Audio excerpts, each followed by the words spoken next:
ನಮಸ್ಕಾರ, ಇದು public express. ನಾನು ಲೋಕೇಶ್ ಹಾಲಹಳ್ಳಿ.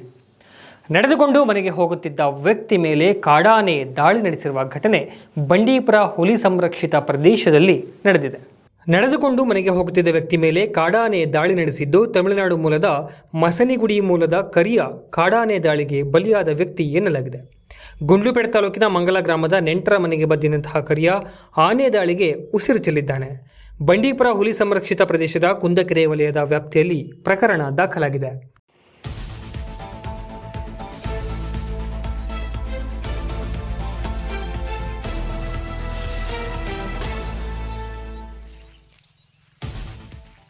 ಮುಡಾ ಹಗರಣದಲ್ಲಿ ಸಿಎಂ ಸಿದ್ದರಾಮಯ್ಯಗೆ ಮತ್ತೆ ಸಂಕಷ್ಟ ಎದುರಾಗಿದ್ದು, ಪ್ರಕರಣವನ್ನು ಸಿಬಿಐಗೆ ವಹಿಸುವಂತೆ ಮೇಲ್ಮನವಿ ಸಲ್ಲಿಸಿದ್ದಾರೆ ದೂರುದಾರ ಸ್ನೇಹಮಯಿ ಕೃಷ್ಣ.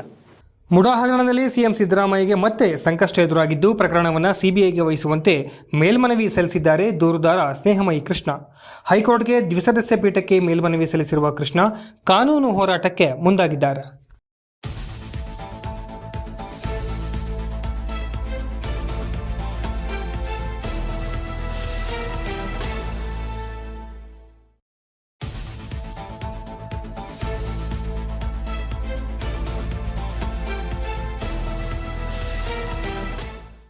ಎಚ್.ಡಿ. ಕೋಟೆ ತಾಲೂಕು ಸಮಾಜ ಕಲ್ಯಾಣ ಇಲಾಖೆ ಮತ್ತು ಗಾರ್ಡ್ ಸಂಸ್ಥೆ ವತಿಯಿಂದ ಪಟ್ಟಣದ ಅಂಬೇಡ್ಕರ್ ಭವನದಲ್ಲಿ ನಡೆದಂತಹ ಅಸ್ಪೃಶ್ಯತೆ ನಿವಾರಣಾ ಸಪ್ತಾಹದ ಜಾಗೃತಿ ಕಾರ್ಯಕ್ರಮದಲ್ಲಿ ಸಾರ್ವಜನಿಕರೇ ಇಲ್ಲದೆ ಕೇವಲ ಕಾಲೇಜು ವಿದ್ಯಾರ್ಥಿನಿಯರು ಮತ್ತು ಅಂಗನವಾಡಿ ಕಾರ್ಯಕರ್ತರಿಗಷ್ಟೇ ಸೀಮಿತವಾಗಿತ್ತು.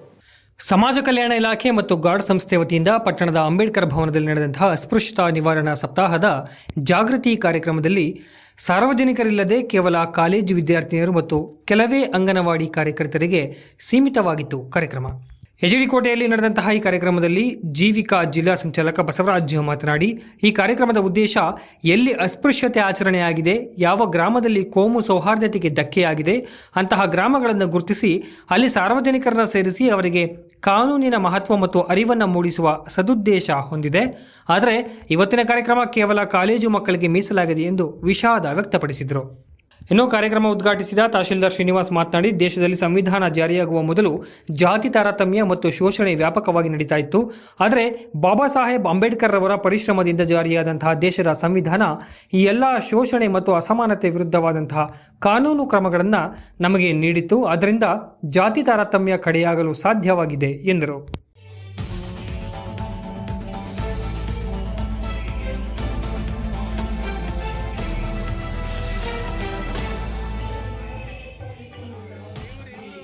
ಶೈಕ್ಷಣಿಕ ಸಂಸ್ಥೆಗಳು, ಆಸ್ಪತ್ರೆಗಳು, ಕ್ಷೌರದ ಅಂಗಡಿಗಳು, ಇತರೆ ಅಂಗಡಿಗಳು, ನದಿ, ಕೆರೆ, ಕಟ್ಟೆ, ಕೊಳವೆ ಬಾವಿ, ಇತರೆ ನೀರಿನ ಮೂಲಗಳು ಮತ್ತು ಇತರೆ ಎಲ್ಲ ಸಾರ್ವಜನಿಕ ಸ್ಥಳಗಳಲ್ಲಿ ಎಲ್ಲ ಧರ್ಮ, ಜಾತಿ, ಜನಾಂಗದವರಿಗೂ ಯಾವುದೇ ನಿರ್ಬಂಧವಿಲ್ಲದೆ ಮುಕ್ತ ಪ್ರವೇಶವನ್ನು ಕಲ್ಪಿಸಬೇಕಾಗಿರುತ್ತದೆ. ಇದನ್ನು ಉಲ್ಲಂಘಿಸಿದವರಿಗೆ ದಂಡ ಮತ್ತು ಜೈಲು ಶಿಕ್ಷೆ ವಿಧಿಸಲಾಗುತ್ತದೆ. ಸಮಾಜಕ್ಕೂ ಸಹ ಅವರು ಸಮಾನತೆಯನ್ನು ಕೊಟ್ಟಿದ್ದಾರೆ. ಪ್ರತಿಯೊಂದು ವರ್ಗಗಳಿಗೂ ಸಹ ಅವರು ಸಮಾನತೆಯನ್ನು ಕೊಟ್ಟಿದ್ದಾರೆ. ಹಿಂದುಳಿದ ವರ್ಗಗಳ ಮತ್ತು ಬಡ ಕುಟುಂಬಗಳ ಮೇಲೆ ತುಂಬ ಆಸಕ್ತಿಯನ್ನು ಉಳ್ಳಂತಹ ಮಹಾನ್ ವ್ಯಕ್ತಿ ಡಾಕ್ಟರ್ ಬಿ.ಆರ್. ಅಂಬೇಡ್ಕರ್ ಅವರು. ಇವತ್ತೇನಾದರೂ ನಾವು ಇಲ್ಲಿ ನಿಂತ್ಕೊಂಡು ಮಾತಾಡ್ತಿದ್ದೀವಿ ಅಂತಂದರೆ ಅದು ಅಂಬೇಡ್ಕರ್ ಅವರ ಒಂದು ಕೊಡುಗೆ ಅಂತಲೇ ನಾವು ಸಂದರ್ಭದಲ್ಲಿ ಹೇಳ್ಬೋದು. ಅವ್ರನ್ನ ಒಟ್ಟಿಗೆ ಸೇರಿಸಿ ಎಲ್ಲಿ ಈ ಅಸ್ಪೃಶ್ಯತೆ ಇನ್ನೂ ಕೂಡ ಪ್ರಾಕ್ಟೀಸಲ್ಲಿದೆ, ಆ ಪ್ರಾಕ್ಟೀಸ್ ನಿವಾರಣೆ ಆಗಬೇಕಾದ್ರೆ ಆ ಜನರು ಬದಲಾವಣೆ ಮಾಡೋದಕ್ಕೆ ನಾವು ಯಾವ ರೀತಿ ಕಾರ್ಯಕ್ರಮನ ರೂಪಿಸ್ಬೋದು ಅಂತೇಳಿ ಕಾರ್ಯಕ್ರಮನ ಆಯೋಜನೆ ಮಾಡಿದರೆ ಖಂಡಿತ ಈ ಕಾರ್ಯಕ್ರಮ ಫಲಪ್ರದ ಆಗ್ತದೆ. ಬಟ್ ಮಕ್ಕಳಿಗೆ ಮಾಡಬೇಡಿ ಅಂತಲ್ಲ, ಕಾಲೇಜಲ್ಲೇ ಹೋಗಿ ನಾವು ಅವ್ರಿಗೆ ಅರಿವು ಮೂಡಿಸ್ಬೋದು, ಜಾಗೃತಿ ಮೂಡಿಸ್ಬೋದು. ನಮ್ಮ ತಾಲೂಕು ದಂಡಾಧಿಕಾರಿಗಳು ಸಾಕಷ್ಟು ಕಾಲೇಜುಗಳಿಗೆ, ಹಾಸ್ಟೆಲ್ಗಳಿಗೆ ಹೋಗಿ ಈ ಸಂವಿಧಾನದ ಬಗ್ಗೆ, ಈ ಪ್ರಾಕ್ಟೀಸ್ ಬಗ್ಗೆ ಅವ್ರಿಗೆ ಅರಿವು ಮೂಡಿಸ್ತಾ ಇದ್ದಾರೆ. ಬಟ್ ಇಂಥ ದೊಡ್ಡ ಕಾರ್ಯಕ್ರಮ ಸರ್ಕಾರ ಉನ್ನತ ಮಟ್ಟದಲ್ಲಿ ಇಂಥ ಕಾರ್ಯಕ್ರಮನ ಆಯೋಜನೆ ಮಾಡುವಾಗ ತಾಲೂಕು ಮಟ್ಟದಲ್ಲಿ ಇರ್ತಕ್ಕಂಥ ಎಲ್ಲ ಸಮುದಾಯದವರು ಗೊತ್ತಿಲ್ಲದನ ಅವ್ರಿಗೆ ಅರಿವಿಲ್ದಂಗೆ ಇನ್ನೂ ಕೂಡ ಇದು ಪ್ರಾಕ್ಟೀಸಲ್ಲಿ ಇರ್ತಕ್ಕಂಥದ್ದನ್ನ ಇದು ಕಾನೂನು ಬಾಹಿರ, ಇದು ಸಂವಿಧಾನಕ್ಕೆ ಇದು ವಿರುದ್ಧವಾಗಿ ನಡೀತಾ ಇದ್ದೀವಿ.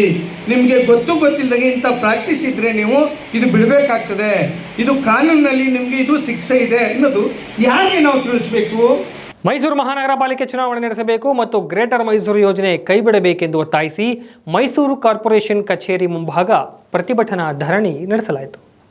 ಮೈಸೂರು ಮಹಾನಗರ ಪಾಲಿಕೆ ಚುನಾವಣೆ ನಡೆಸಬೇಕು, ಗ್ರೇಟರ್ ಮೈಸೂರು ಯೋಜನೆ ಕೈಬಿಡಬೇಕೆಂದು ಒತ್ತಾಯಿಸಿ ಮೈಸೂರು ಕಾರ್ಪೊರೇಷನ್ ಕಚೇರಿ ಮುಂಭಾಗ ಪ್ರತಿಭಟನಾ ಧರಣಿ ನಡೆಸಲಾಯಿತು. ಮೈಸೂರು ಮಹಾನಗರ ಪಾಲಿಕೆ ಚುನಾವಣೆ ಹೋರಾಟ ಸಮಿತಿ ವತಿಯಿಂದ ಪ್ರತಿಭಟನೆ ನಡೆಸಿದ್ದು, ಪ್ರತಿಭಟನಾ ಧರಣಿಗೆ ವಿವಿಧ ನಾಗರಿಕ ಸಂಘಟನೆಗಳ ಬೆಂಬಲ ವ್ಯಕ್ತವಾಗಿದ್ದು, KRS party, AAP, BSP, SDPI, CPI, CPM, ವಿವಿಧ ಕನ್ನಡ ಪರ ಸಂಘಟನೆಗಳ ಬೆಂಬಲದೊಂದಿಗೆ ಇತಿಹಾಸ ತಜ್ಞ ಪ್ರೊಫೆಸರ್ ನಂದರಾಜ ಅರಸುರವರ ನೇತೃತ್ವದಲ್ಲಿ ಧರಣಿ ನಡೆಸಲಾಯಿತು.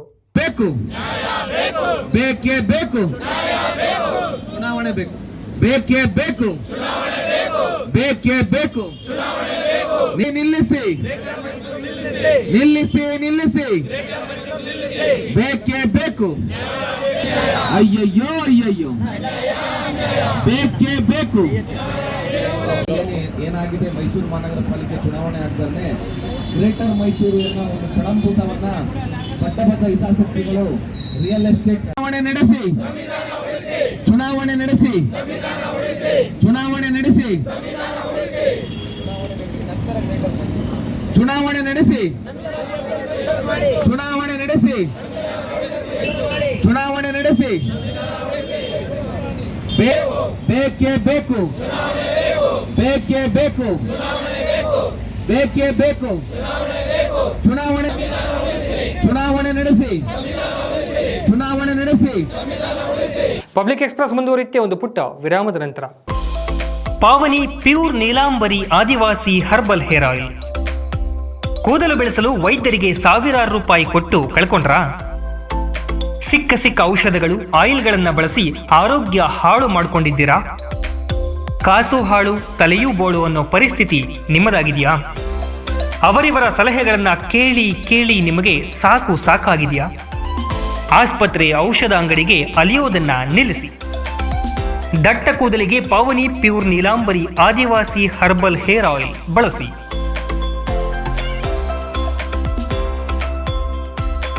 ಪಾವನಿ pure Neelambari Adivasi herbal hair oil, HP petrol bunk ಹತ್ತಿರ, ಬನ್ನಿಕುಪ್ಪೆ, ಹುಣಸೂರು ತಾಲೂಕು, ಮೈಸೂರು. ಹೆಚ್ಚಿನ ಮಾಹಿತಿಗಾಗಿ ಈ ಕೆಳಗಿನ ಸಂಖ್ಯೆಗಳಿಗೆ ಸಂಪರ್ಕಿಸಿ. ವಿರಾಮದ ಬಳಿಕ ಮತ್ತೆ ಪಬ್ಲಿಕ್ ಎಕ್ಸ್ಪ್ರೆಸ್ಗೆ ಸ್ವಾಗತ. ನಂಜನಗೂಡಿನ ತಾಯಿ ಮತ್ತು ಮಕ್ಕಳ ಆಸ್ಪತ್ರೆಯಲ್ಲಿ ವೈದ್ಯರಿಲ್ಲದೆ ಗರ್ಭಿಣಿಯರು ಮತ್ತು ಬಾಣಂತಿಯರು ಪರದಾಡುವಂತಾಗಿದ್ದು, ಗರ್ಭಿಣಿಗೆ ಆಂಬ್ಯುಲೆನ್ಸ್ನಲ್ಲೇ ಚಿಕಿತ್ಸೆ ನೀಡಲಾಗಿದೆ.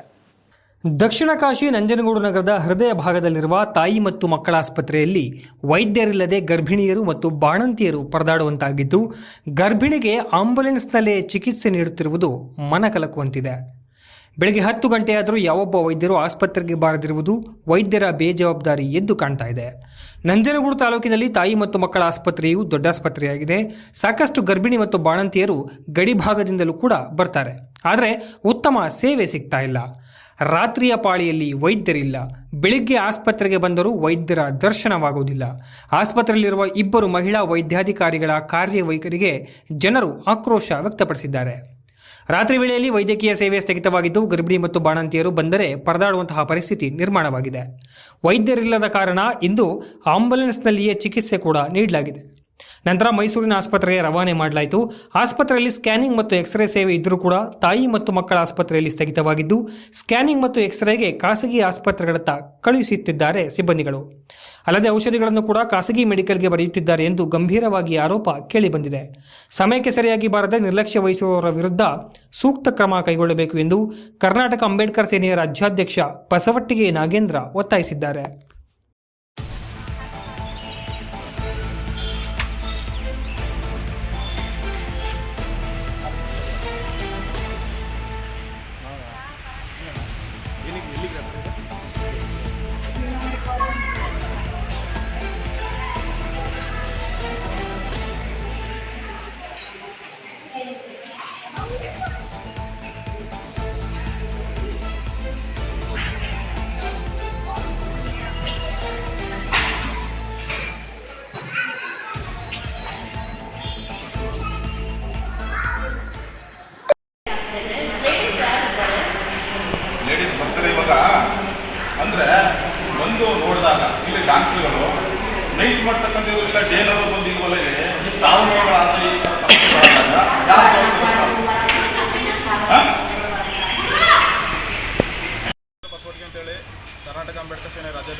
ನಂಜನಗೂಡು ನಗರದ ಹೃದಯ ಭಾಗದಲ್ಲಿರ್ತಕ್ಕಂಥ ತಾಯಿ ಮತ್ತು ಮಕ್ಕಳ ಆಸ್ಪತ್ರೆಗೆ ಒಬ್ಬ ಮಹಿಳೆಯನ್ನು ನಾವು ರೋಗಿಯನ್ನು ಕರ್ಕೊಂಡು ಬಂದಿದ್ದೇವೆ. ಆದರೆ ಇಲ್ಲಿ ನಾವು ಬಂದಂಥ ಸಂದರ್ಭದಲ್ಲಿ ಡಾಕ್ಟ್ರು ನೈಟ್ ಡಾಕ್ಟರ್ ಆಗಿರ್ಬೋದು, ನೈಟ್ ಡ್ಯೂಟಿಯವ್ರು ಆಗಿರ್ಬೋದು, ಮತ್ತು ಡೇ ಡ್ಯೂಟಿಯವ್ರು ಆಗಿರ್ಬೋದು, ನೈಟ್ ಬಂದಿರ್ತಕ್ಕಂಥವ್ರು ಅವರು ಬೇಗ ಹೊರಟೋಗಿದ್ದಾರೆ. ಬೆಳಗ್ಗೆ ಡೇ ಡ್ಯೂಟಿಯವರು ಕೂಡ ಇನ್ನೂ ಬಂದಿಲ್ಲ, 10 ಗಂಟೆ ಆದರೂ ಕೂಡ ಬಂದಿಲ್ಲ. ನಾವು 9 ಗಂಟೆಗೆ ಬಂದಿದ್ದೇವೆ. ಈ ವಿಚಾರವಾಗಿ ನಾನು ದೂರವಾಣಿ ಮುಖಾಂತರ ಮಾನ್ಯ DH ಅವ್ರಿಗೆ ದೂರವಾಣಿ ಮುಖಾಂತರ ಮಾತನಾಡಿದಾಗ ಅವರು ದಾಖಲಿಸ್ಕೊತೀನಿ, ಅವ್ರ ಮೇಲೆ ಕ್ರಮ ಕೈಗೊಳ್ತೀನಿ, ನೀವು ಕೂಡಲೇ ಡಾಕ್ಟರ್ಗಳು ಕಳಿಸ್ತೀನಿ ಅಂತ ಹೇಳಿದ್ರು. ನಾನು ಹೇಳೋದೇನು ಅಂತಂದರೆ, ಈ ಒಂದು ನಂಜನಗೂಡು ಇದು ತಾಯಿ ಮತ್ತು ಮಕ್ಕಳ ಆಸ್ಪತ್ರೆ, ಇದು ದೊಡ್ಡ ಆಸ್ಪತ್ರೆ. ಮತ್ತು ಈ ಒಂದು ಆಸ್ಪತ್ರೆಗೆ ಇಡೀ ನಂಜನಗೂಡಿನಿಂದ ಗಡಿ ಭಾಗದಿಂದ ಎಡೆಯಾಲ ಆಗಿರ್ಬೋದು, ಮತ್ತು ಈ ಭಾಗದಲ್ಲಿ ನಮ್ಮ ಏನು ನಂಜನಗೂಡು ತಾಲೂಕು ಸುತ್ತಮುತ್ತ ಹಳ್ಳಿಯಿಂದ ಗಡಿ ಭಾಗದಿಂದ ಕೂಡ ಇಲ್ಲಿ ಬರ್ತಾರೆ. ಈ ಒಂದು ತಾಯಿ ಮಕ್ಕಳ ಆಸ್ಪತ್ರೆ ಇದೆ ನಂಜನಗೂಡಿನಲ್ಲಿ, ನಮ್ಗೆ ಆಶ್ರಯ ಒಂದು ಒಳ್ಳೆ ರೀತಿಯಲ್ಲಿ ಉತ್ತಮವಾದ ಚಿಕಿತ್ಸೆ ಸಿಗುತ್ತೆ ಅಂತೇಳಿ ಬರ್ತಾರೆ. ಆದರೆ ಇಲ್ಲಿ ಡಾಕ್ಟ್ರಿಗೆ ಇಲ್ಲ, ನಾಮಕಾವಸ್ಥೆಗೆ ಇದು ಹಾಸ್ಪಿಟ್ಲಿಂದ ಹೊರತು ಇದು ತಾಲೂಕಿನಾದ್ಯಂತ ಸರ್ವಿಸನ್ನು ಕೊಡುವಂಥ ವ್ಯವಸ್ಥೆನ ಆಡಳಿತ ವರ್ಗ ಮಾಡ್ತಾಯಿಲ್ಲ. ಜೊತೆಗೆ ಏನು ಇಲ್ಲಿ ವ್ಯವಸ್ಥೆ ಏನಾಗಿದೆ ಅಂತಂದರೆ, ಇಲ್ಲಿ ಗರ್ಭಿಣಿಯರು ಬರ್ತಾರೆ, ಮತ್ತು ಹೆರಿಗೆಗೆ ಬಾಣ್ತಿಯರು ಬರ್ತಾರೆ, ಮಕ್ಕಳು ಡಾಕ್ಟ್ರಿಗೂ ಕೂಡ ತೋರ್ಸೋಕ್ಕೆ ಬರ್ತಾರೆ.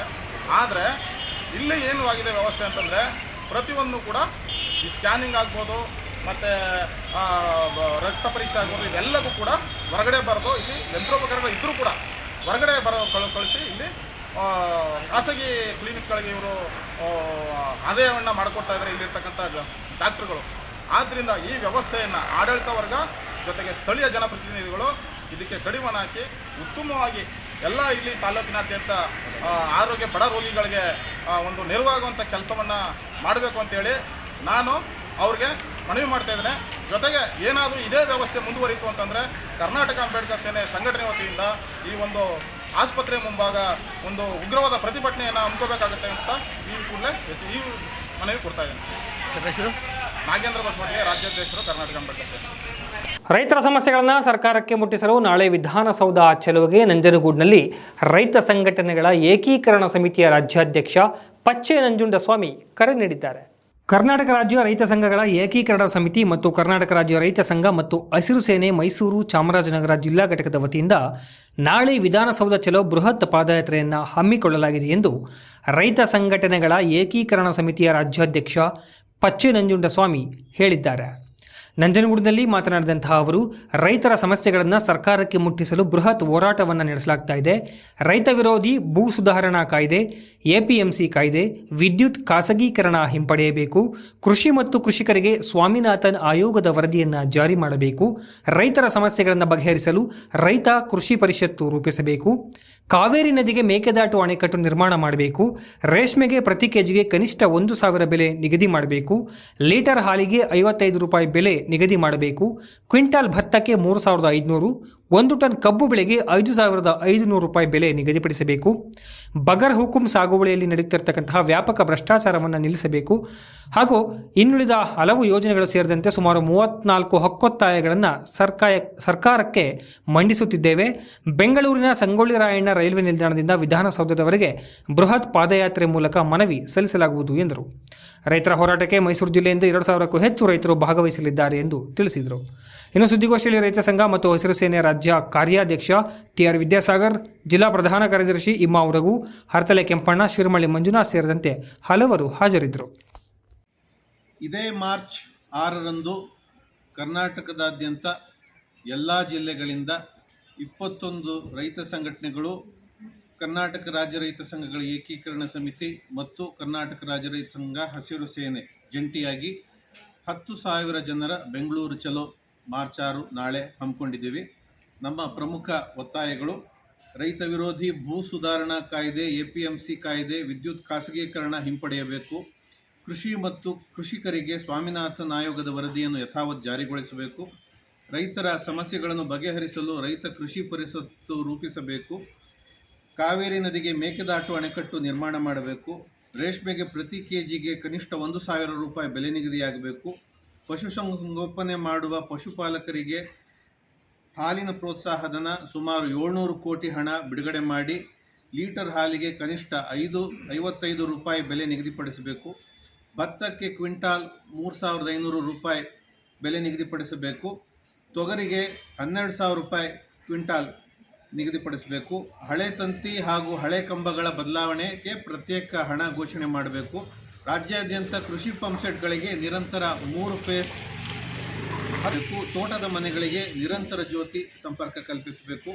1 ಟನ್ ಕಬ್ಬಿಗೆ ಕನಿಷ್ಠ 5,500 ರೂಪಾಯಿ ಬೆಲೆ ನಿಗದಿಯಾಗಬೇಕು. 2021-22 ಸಾಲಿನಲ್ಲಿ ಟನ್ಗೆ 150 ರೂಪಾಯಿ ಹಳೆ ಬಾಕಿಯನ್ನು ಕೋರ್ಟ್ ಆದೇಶವಿದ್ದರೂ ತಲುಪಿಲ್ಲ, ಇದು ಬಿಡುಗಡೆ ಆಗಬೇಕು. ಬಗರುಕುಂ ಸಾಗುವಳಿಯಲ್ಲಿ ನಡೆಯುತ್ತಿರುವ ವ್ಯಾಪಕ ಭ್ರಷ್ಟಾಚಾರವನ್ನು ನಿಲ್ಲಿಸಬೇಕು. ನೈಜವಾಗಿ ಕನಿಷ್ಠ 12 ವರ್ಷ ಉಳುಮೆ ಮಾಡುತ್ತಿರುವ ಹಾಗೂ ತಹಶೀಲ್ದಾರ್ ನ್ಯಾಯಾಲಯದಿಂದ ಉಚ್ಚ ನ್ಯಾಯಾಲಯದವರೆಗೆ ಇರುವ ಸಾಗುವಳಿ ರೈತರ ಕೇಸ್ ವಾಪಸ್ ಪಡೆದು ರೈತರಿಗೆ ಸಾಗುವಳಿ ಚೀಟಿ ನೀಡಬೇಕು. ಮಂಜೂರಾತಿ ಜಮೀನುಗಳನ್ನು ದುರಸ್ತು ಮಾಡಿಸಿ ರೈತರಿಗೆ ಅನುಕೂಲ ಕಲ್ಪಿಸಿಕೊಡಬೇಕು.